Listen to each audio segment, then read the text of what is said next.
This is the Drive Time Debrief, episode 43. Hi, guys. Welcome back to the podcast. I'm Amanda. I'm Laura. And I'm Kendra. And today is a huge day for us. We have Kristin Flanary joining us, and we are so grateful. Kristin gave the keynote address at the American College of Emergency Physicians meeting in October, along with her husband. Her husband is Dr. Will Flanary, an ophthalmologist, but you may know him better as Dr. Glaucomflecken on TikTok and Twitter, and I don't know what other platforms he's on. As always, he was incredibly funny. However, she stole the show with her talk about her journey as what she terms a co-survivor. It was so moving, and we knew her message would help not only how we interact with family members of our patients, but it could help ourselves. So welcome, Kristin, to the Drive Time Debrief. Hi, thanks for having me. Oh, we're so excited to have you. Kristin, would you mind just telling our audience a little bit about you, about your background, your training, your family, etc.? Yeah, so I am not in medicine. I went to grad school for social psychology and cognitive neuroscience is kind of what I was formally trained in. And then later on pivoted into marketing and communications. And then, I've been with Will since undergrad, so I've been married to medicine the whole way through from the pre-med years all the way to, the big boy job attending years. Um, and we had our first child while he was in medical school, and then our second child while he was in residency. So we did everything like all the wrong ways that you're not supposed to do. But it was a good thing that we did because after our first child was born in medical school, he got testicular cancer and he had an orchiectomy on one side. And then in residency, after our second child was born, he got testicular cancer again, a completely unrelated case. And he had a second orchiectomy. So at that point, obviously having more children was not in the cards for us. So if we had done it the quote right way, we wouldn't have been able to have a family. So we were really lucky it all worked out the way it did. Yeah, I love that story, and I think it's interesting. One of the things that we talk to our clients about a lot is that, we give ourselves a lot of shoulds and a lot of the right way, but really each of us is in charge of our own experience. And so it's so good that you guys listen to your own inner voice to know what was the right thing for you and your family to. Yeah, and someone had given us the advice that really made a big difference, which was there is never a good time to have kids. Like they're always going to be a huge disruption to whatever your life looks like at that moment. So you may as well just do it when you feel like, you're ready to do it, as ready as you can be. Right, exactly. So how did you and Dr. Glaucomflecken meet? We met in college. We were undergrads at Texas Tech University. It's very nerdy. We met through mutual friends in the honors college. So we were both in the honors college, and that kind of created this smaller community within a really large university. And so we had a lot of mutual friends just from having, the nature of that being a smaller group. And so eventually we ran into each other and started talking. We actually did a lot of our getting to know each other over AIM, AOL Instant Messenger back in the day. Yeah. So yeah, the digital thing has always been a big component of our relationship. It was the first online dating, right? Yeah, it kind of was. Like we knew each other in person, but we mostly talked through, chatting. Yeah. So was he funny? Was he funny when you first started dating? Did you know immediately that he was a funny guy? Yeah, that was pretty obvious. Actually, the first time I ever met him, he was coming in upset at somebody. I had no idea who he was at this point. He came in and he was upset with somebody because he felt like they owed someone an apology and,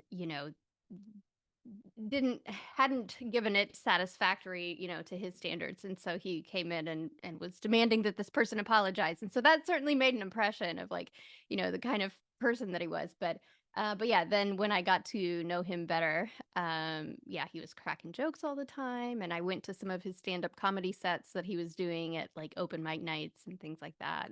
So yeah, humor has always been a big part of it too.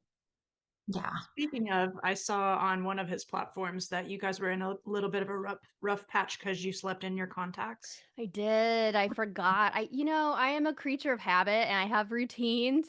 And I got out of my routine because we were traveling and I just didn't remember that I had not taken out my contacts before I went to sleep. And so I had to tell him, I had to break the news to him the next day, I need you to sit down. I have something very serious to let you know. Accidentally Uh, slept in my contacts last night. So, no. I'm so glad to see you guys work through that. Yeah, yeah. it was, thank you. It was a rough time. So relatively few people amongst all your millions of adoring fans know kind of the details of the medical issues that you guys have been through together. Do you want to share some of that experience with our listeners? Yeah, so there was the two cases of testicular cancer that I mentioned before, and those were definitely um, eye-opening. And it's cancer, but it's one of the good cancers, right? So testicular cancer is obviously very curable, and so that was good. But it was still, I think in the medical community there is that thought of, well, this is easy, this is curable, you're not in any sort of real danger. But it still has a whole set of psychological effects. It shifts your identity. When you're in your 20s, you just feel like, you should be at the peak of your health and strength, and you still have a little bit of that sense of invincibility that people do when they're young. And when something like the word cancer happens to you, it takes all of that away and it makes you have to find a new identity, and it makes you doubt your safety and your security in the future. Like, well, if this is what's happening in my body in my 20s, can I trust my body for the rest of my life to keep me healthy? Or is there something wrong with me that, especially when you get it twice, that's almost unheard of, just statistically, it's very, very rare. Um, so that was a little, taste of what was to come, I would say. Um, and then when the pandemic started, May of 2020, so it was the night after Mother's Day, and we went to bed on Mother's Day, and then at 4:45 in the morning, I woke up because he was making these really loud noises, and I thought he was snoring, because again, I'm not in medicine.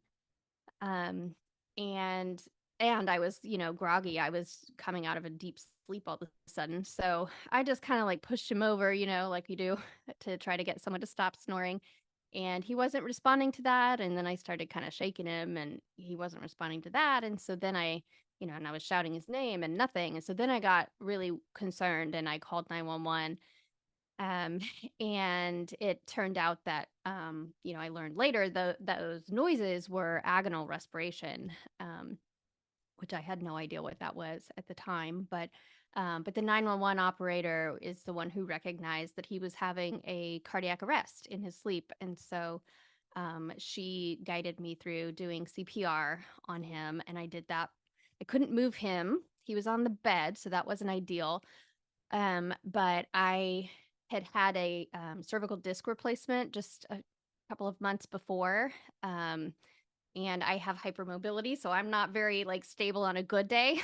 And then he's, I don't know, 13, 14 inches taller than me, has a good at least 100 pounds on me. And there's a nightstand right next to the bed. And I just did not have any confidence in my body's ability to get him off the bed safely, without just hurting us both.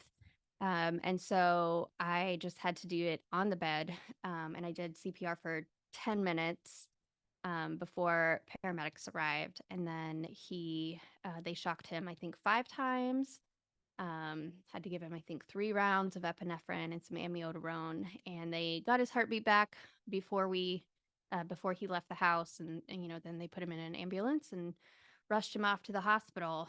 And that was all just like a big blur. And meanwhile, our two children, they were 8 and 5, they were asleep in the next room, or I thought they were asleep. Turns out they weren't. But thankfully we had done enough like bedtime training that they knew they weren't supposed to get out of bed yet.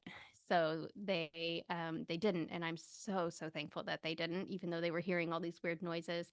They saw the paramedics come in, and it was the height of the COVID pandemic at the very beginning, when we didn't really know much about it. And so they were in full hazmat suits with hoods and everything, and they just saw these, the lights outside, and then these people in these weird outfits come in, and I had told the 911 operator that they were there, and so she had let them know that so that they could shut their door. So one of them shut their door, and like as he was pulling the door shut, he made eye contact with my older daughter, who was 8, and just kind of didn't say anything and just pulled the door shut. So obviously, once he was gone to the hospital, I had to go in there and figure out what the heck to say to them about all that stuff that had just happened. So yeah, it was a crazy time. Um, and then, my experience once I got to the hospital, um, was even, as traumatizing or further traumatizing, as the cardiac arrest itself. Um, and so after all of that, I really, it was trauma, just plain and simple. It was trauma. And so, um, over the next few months, I just, was processing everything and trying to get through all of that, and that process really led me to realize that there's nothing out there for people like this, for people who are in these situations. There's a lot of medical attention, and he got wonderful medical care. Um, Ended up completely physically and neurologically intact, just completely recovered. So, absolutely no complaints about the medical side of things. But I think in the medical process, a lot of the humanity and the psychological pieces are just not there. They're just kind of not built into the system at all. And so you fall through these huge gaps, that end up really doing a lot of damage. Yeah, that it's just so interesting. There is a concept of secondary traumatic stress that we talk about a lot in emergency medicine because we experience other people's stress so much, Mhm. their trauma all the time, and we just kind of carry that with us. But what you endured really was your own trauma, Mhm. going through that with him. And I think so much about that 10 minutes that you're doing CPR. For Mhm. anyone who's ever done CPR, the idea of doing effective CPR for 10 minutes straight on someone who is so much larger than you are, and doing it on a surface that's not hard and immobile, but you have hypermobility issues. I just am curious, like, what is going through your mind? How do you get yourself through that Mhm. 10 minute? What is the narrative you're giving yourself while you're trying to administer the CPR to your husband?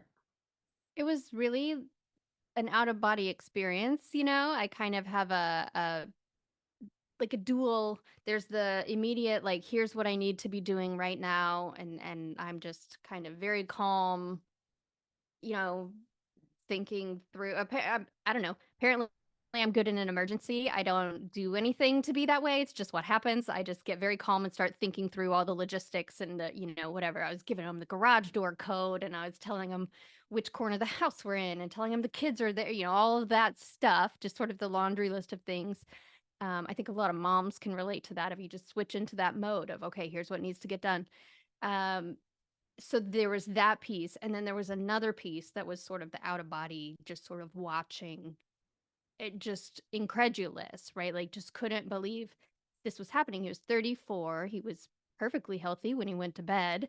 And there's no family history of anything like this. Like, there's no reason to think this would ever happen.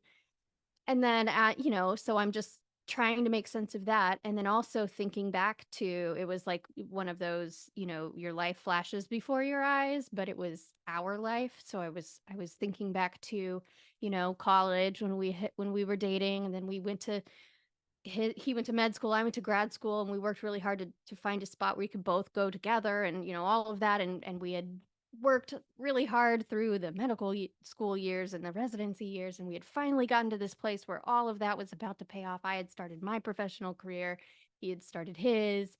We had these young kids, we had just gotten a mortgage the month before. And then this, and I was like, this is not how this story was supposed to go. Like, no, this is not, no. So I felt really sad for, the little college version of us that had such this bright future envisioned together. And I remember feeling really sad about that. And then also just like, no, you're not leaving me here. This is not how this goes.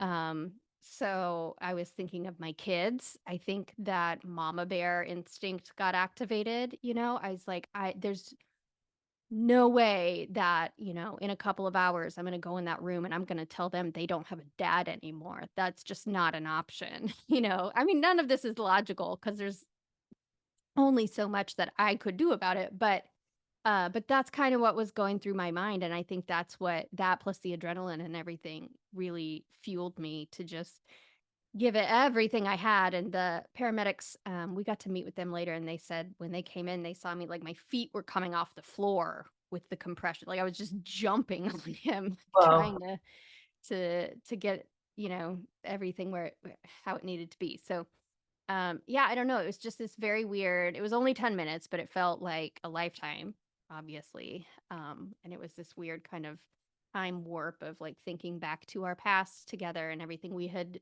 been through and built together, and then thinking ahead to the future, and will my kids grow up without a dad? And, what am I going to do, having to support them all on my own? And, he had gotten cancer twice before he was even 30, so he has no life insurance. And, it was just all of those things, the logistics and the emotional pieces. And it just was sheer instinct, thank goodness for adrenaline and for that mama bear instinct. I think that's what really made it possible.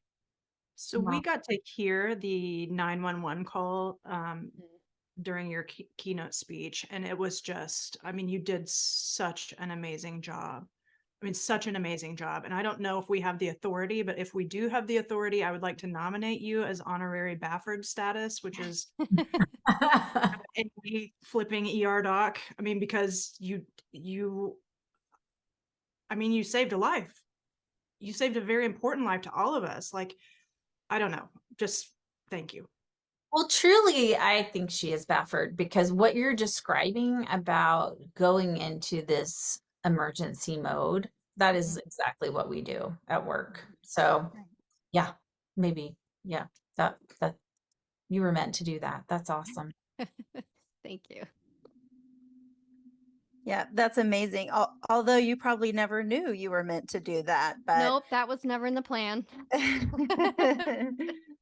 I do have So in- anxiety though, so that's kind of like this byproduct, right? Superpower of like, I'm always thinking about what could go wrong and what we would do about it, and I'm Yes, very practiced in that. you have Bafford status. You do. That's what. Thank you. Definitely ER.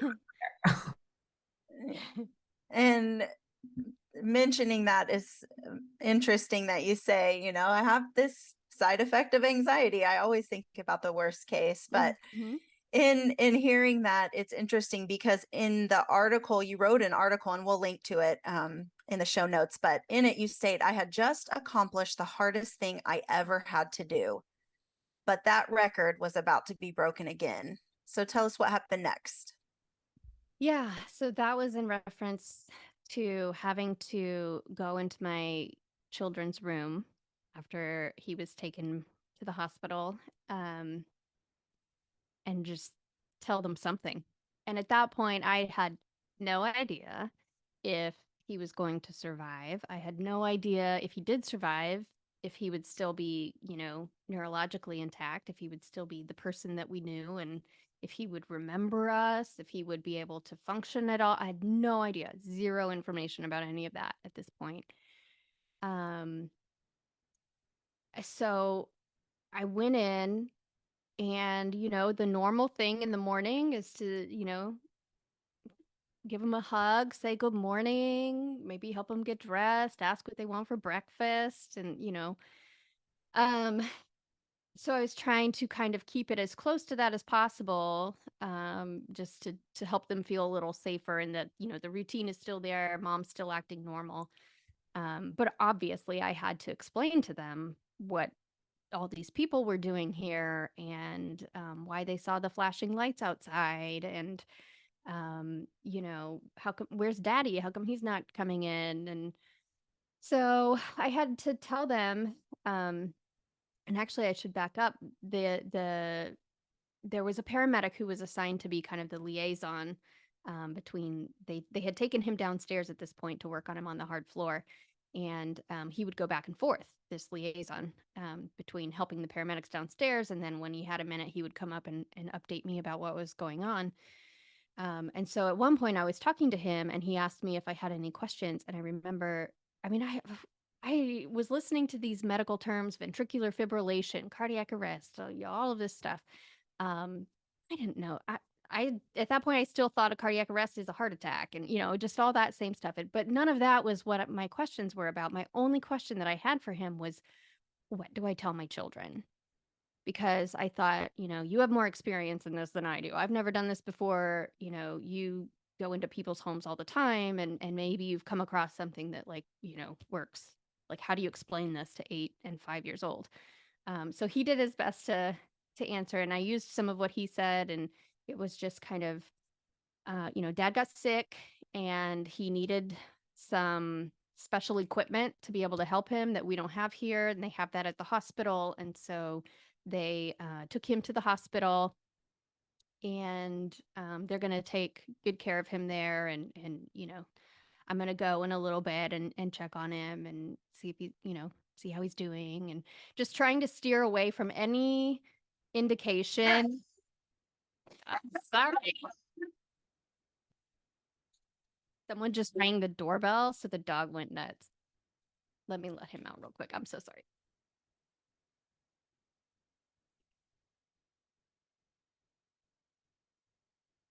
Usually he's quieter if you keep him in, but that backfired today. Um, where are they? Just that he had gone to the hospital and they had other equipment there. Oh, yes. So I was trying to steer away from any signs that would lead. They're very smart kids, and so, I mean, people underestimate kids. They can put pieces together a lot better than you think they will. So I was just trying to steer clear of anything that would indicate that he might not survive, at least at that point, because I wanted more information first before I gave them.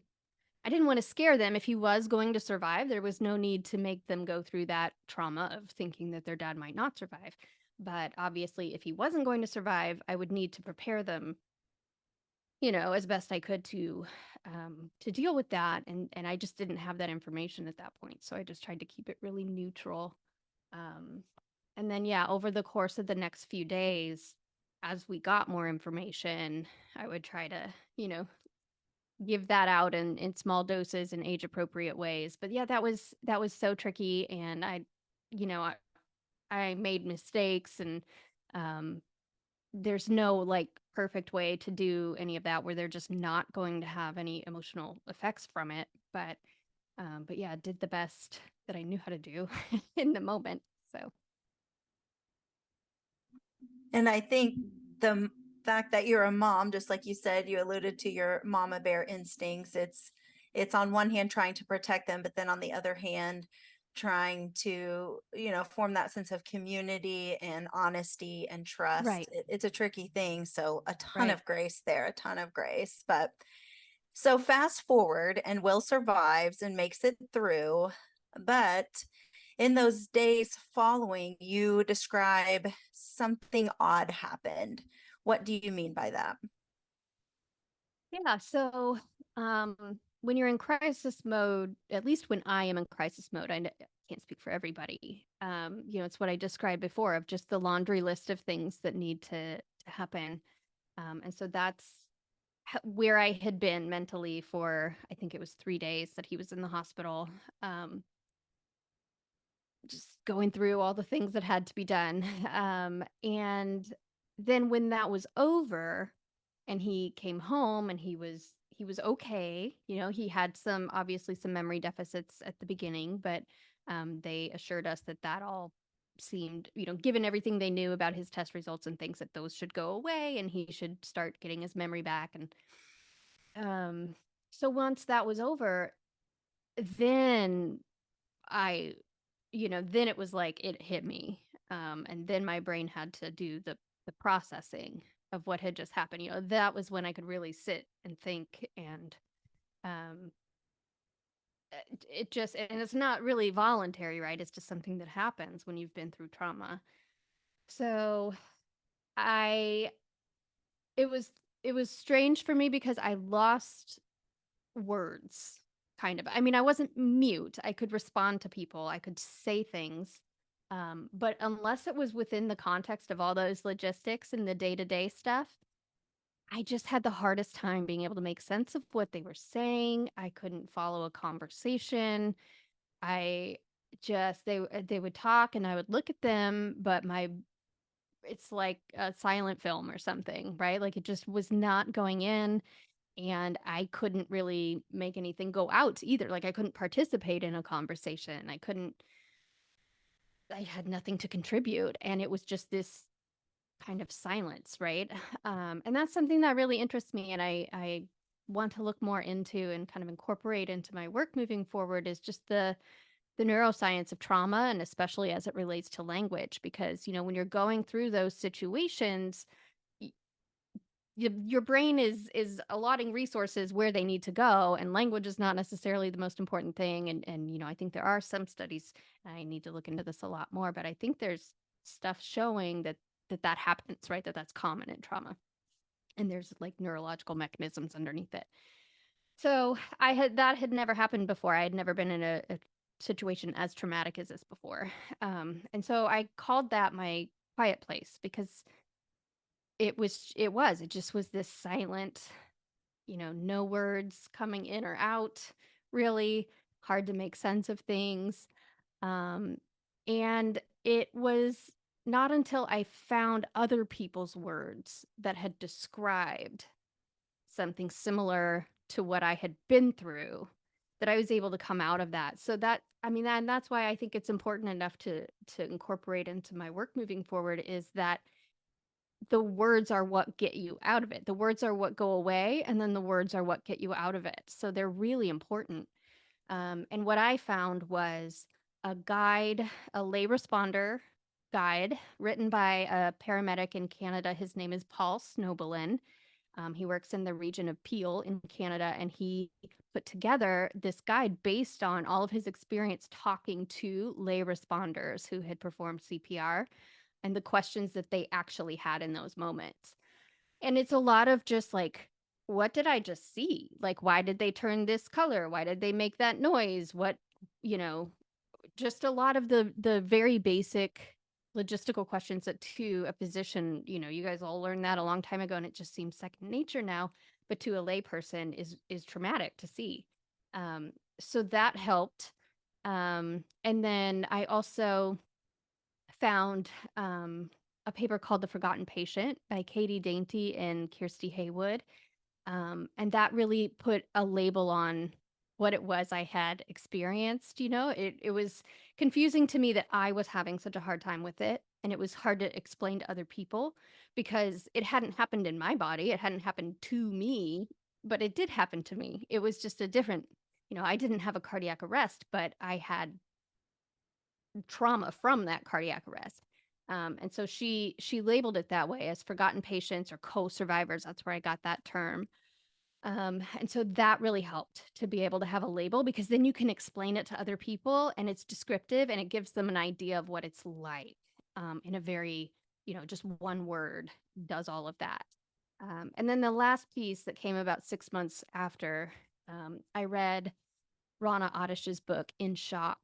And she is a physician and also a patient of serious illness, critical illness. And so she has experienced the healthcare system from both of those angles. And she writes a lot about her reflections on that, of, her experiences of the gaps in the system as a patient, and then reflections on that from her physician perspective. And that was really, really helpful because, I mentioned before, my experience at the hospital and with the hospital system was as traumatizing, if not more, than the cardiac arrest itself. And so it was really helpful to be able to put words to that, and to see, it was validating because I saw, oh, this is not just me being overly sensitive or something, right? This is actually a real thing that other people have experienced too. And her way with language is just beautiful. And so she wrote about it really articulately and almost poetically, and so it was nice to be able to kind of put a final bow on that piece of it. So those three things really were what helped me get out of the quiet place and start to move on. Hey, I have a question. So, have you identified the things that happened in the hospital system in during his care that were particularly traumatic to you?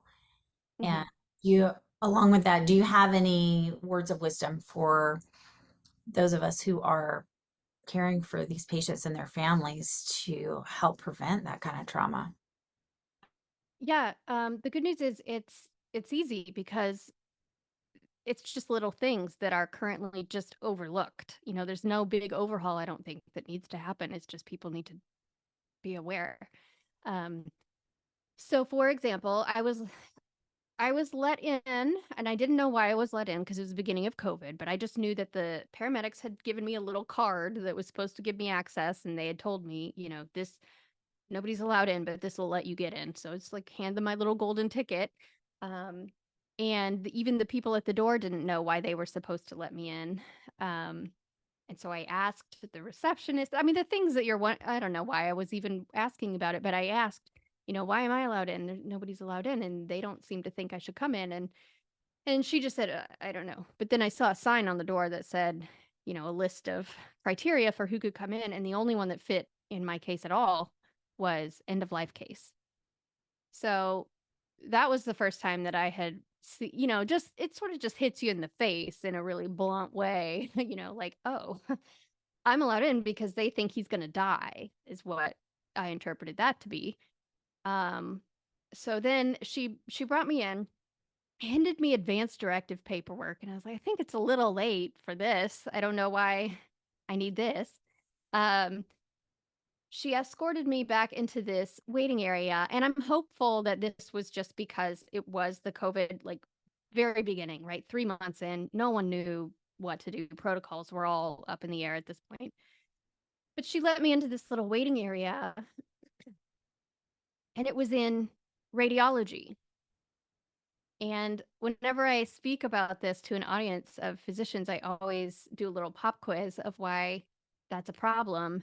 Um, Very rarely do people know why that's a problem. And it's that the walls are lined with lead in radiology. And so they cut off my cell phone signal. So here I was all alone because no one could come in with me. I couldn't be with him. I was just in the building.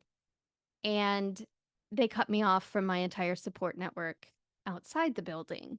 And I was also the family, liaison for the information. Everyone, of course, is horrified and very worried and scared, and they want information. And so I was doing my best to update them, let alone just try to talk to somebody so I'm not alone.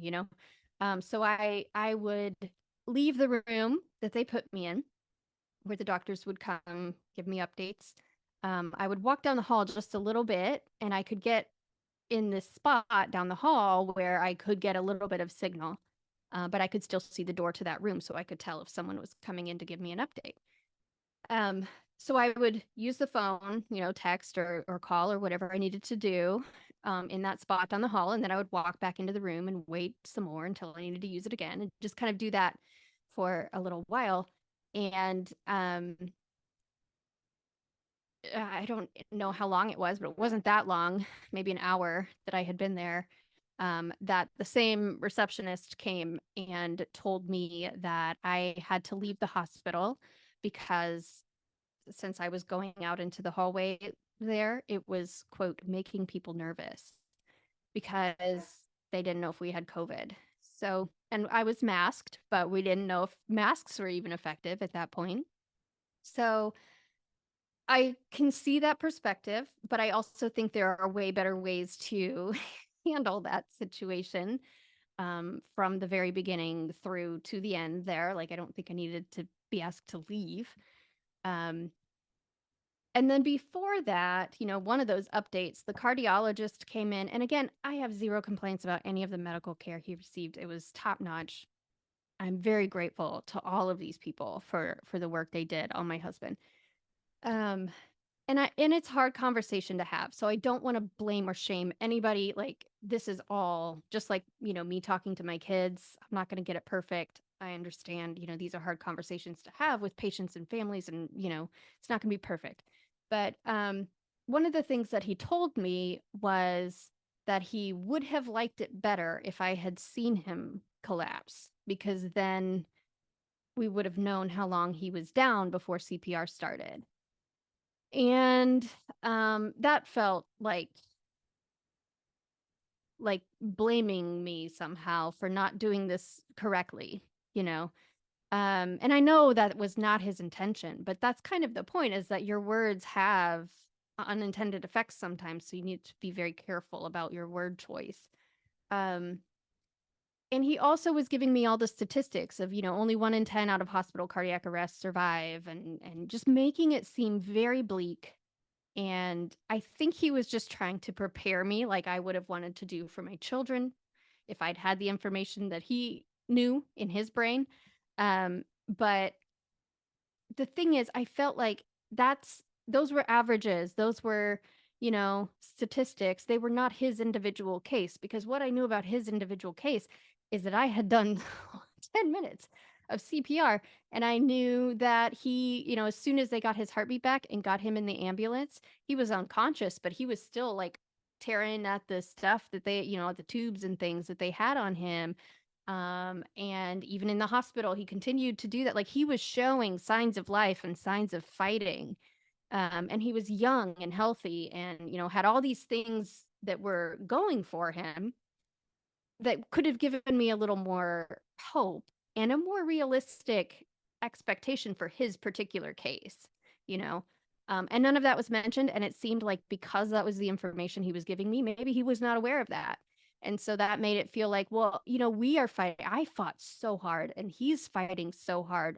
How come you're not fighting? Why are you using language that's giving up? And I don't think he was medically not fighting, but it just kind of sends that message, of like, I don't know if you're trying as hard as we are at making him come home.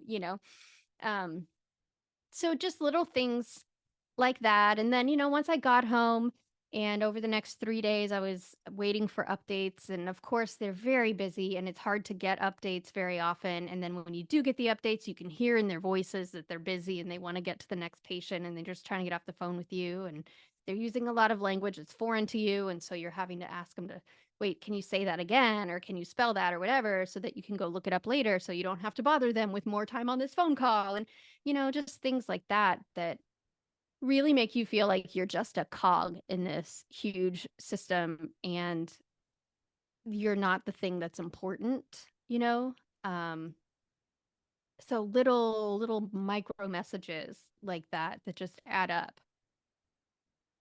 So didn't even know, I had never heard of this term, but what you're describing as a nocebo effect, there's a placebo effect, that we're all very familiar with, that, sugar water and it makes you better because you believe that it will make you better.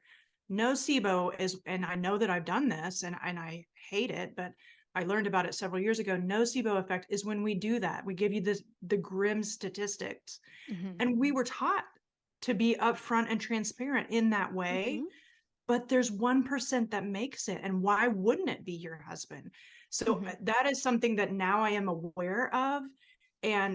But no, we weren't taught any of that. So I Right. love that you're bringing this up, because there are still some people that aren't the 98% that don't make it. And so why Right. on earth would you crush somebody's hopes and dreams? Because it does crush their hopes and dreams when it's coming from somebody of authority like we are. Right. So that was something very huge for me. And then sadly, my dog got hit and was a like a trauma in residency. And the emergency vets called me and talked me. I was like, they gave me more attention as the dog owner's Mhm. mom, and it was so soothing to me, and it made me question, like, I have not, Will said during your speech that it happened to you. He Mhm. fell asleep and then woke up after being cooled and Mhm. doesn't remember any of it. The person that survived the trauma was you. Exactly. And that it's just so helpful to, like, or just awe-inspiring to, like, don't forget about everyone else, Right. including ourselves.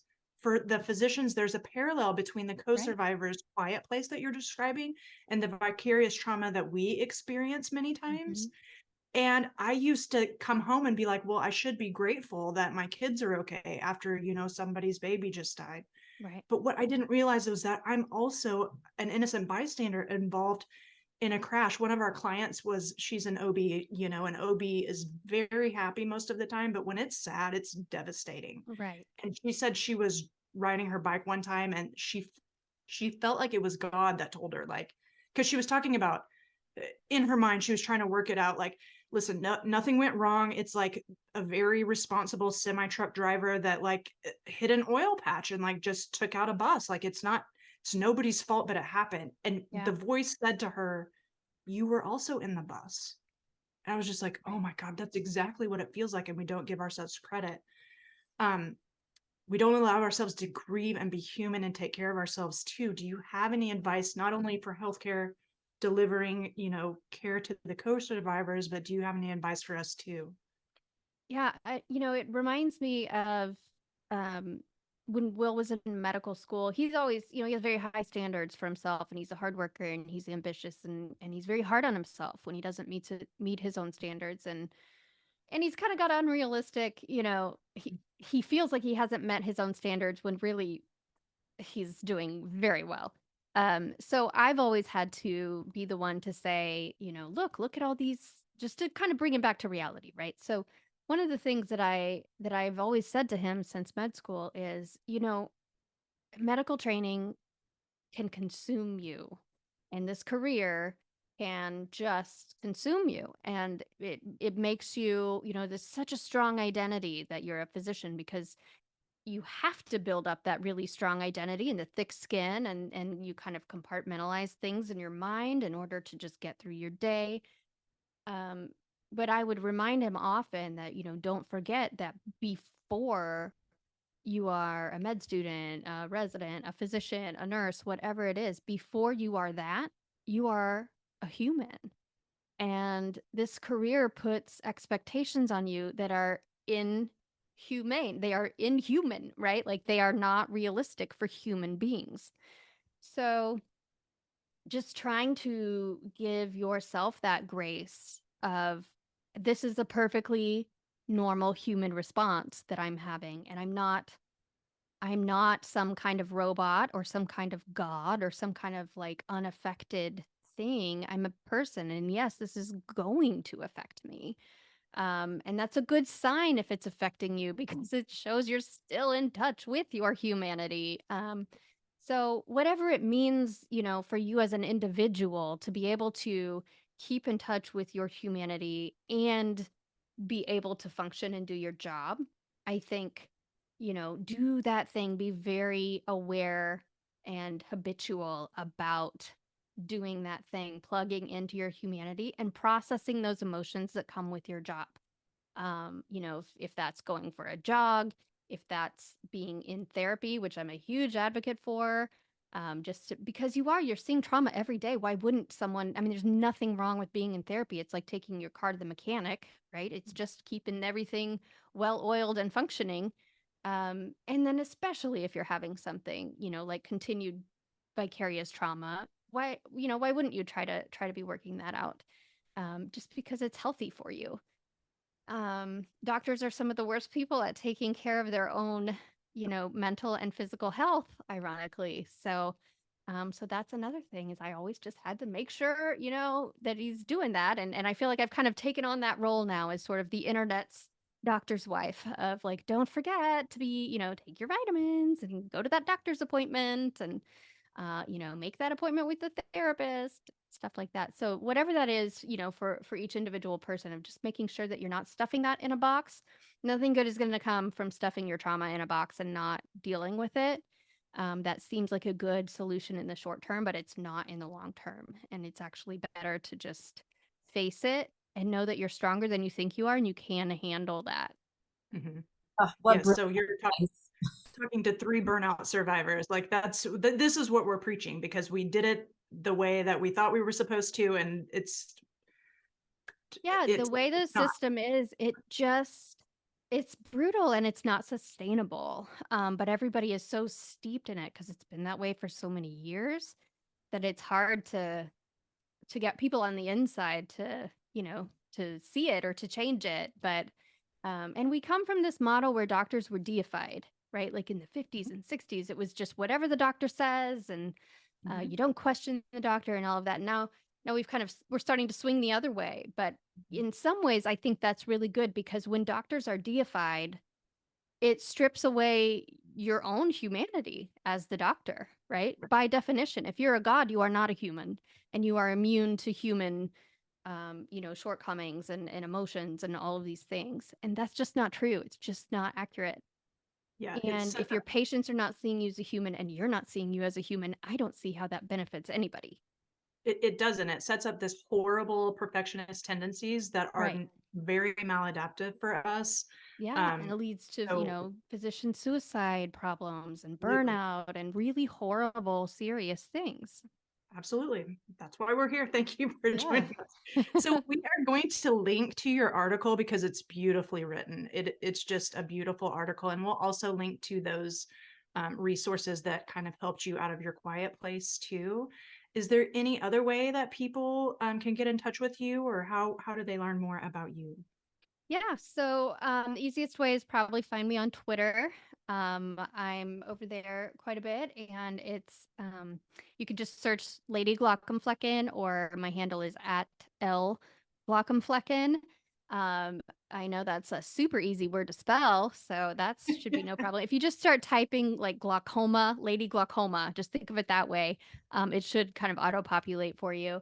And then my email is listed there, but I'll say it here too. You can email me at ladyglaucomflecken@gmail.com. I love it. Thank you so much for joining us. Do you have any closing thoughts before we close out here? Um, I just want to, remind everybody that to just remember that piece of the shared humanity, right? With yourselves, with your colleagues, with patients, and then don't forget the families and the loved ones, because patients are not cases, they're people, and they are attached to a lot of other people in the same way that you all are. So, try to remember that. I know the system puts so much pressure on physicians to do so many things in such little time. Um, but just, I don't think it has to take a lot of time to connect with people on a human level and just be speaking, one human to another when you're having these interactions. Well, and ultimately, that's why we all went into this. We get sucked Yeah. up into the metrics and all of that sort of stuff. So we need to recenter. And I'm, sorry if a metric's off, but let's do the things that matter to us. Yeah, Right. make medicine tolerable. Yeah. Right. It's just not sustainable. It's intolerable. And I think a lot of it is the system, not the people within it. We couldn't agree more. Thank you, Kristin, so much for sharing your story. Thank you for your bravery and your courage to, share this story over and over again. I can't imagine what it's like, because every time you share, you probably relive just a little bit of it every time. But there's such an amazing message that comes from it. And, sometimes our mess becomes our message. But I just really honor you for stepping out for identifying, the things in hospitals and with us healthcare workers that we can always improve on from a co-survivor standpoint, or from the families that go through the trauma, and so much that we can relate to. So thank you, thank you, thank you. And thank you for having me and for the work you all do. I think this is awesome. We are so grateful that you found our podcast today, and we want you to stay connected. So go to our website, www.thewholephysician.com. Sign up for our weekly well check. It's delivered right to your inbox, and our CME course is live. So head over there to check it out. And until next time, you are whole, you are a gift to medicine, and the work you do matters. Thank you for joining us for the Drive Time Debrief. If this podcast has helped you, be sure to share it with others. Please subscribe and leave us a 5-star review so other doctors can find us. If you want to know more about what we do or work with us, go to our website at thewholephysician.com and schedule a free 30-minute strategy session. We'd love to help you create the life you dreamed of before things went awry. It's absolutely possible.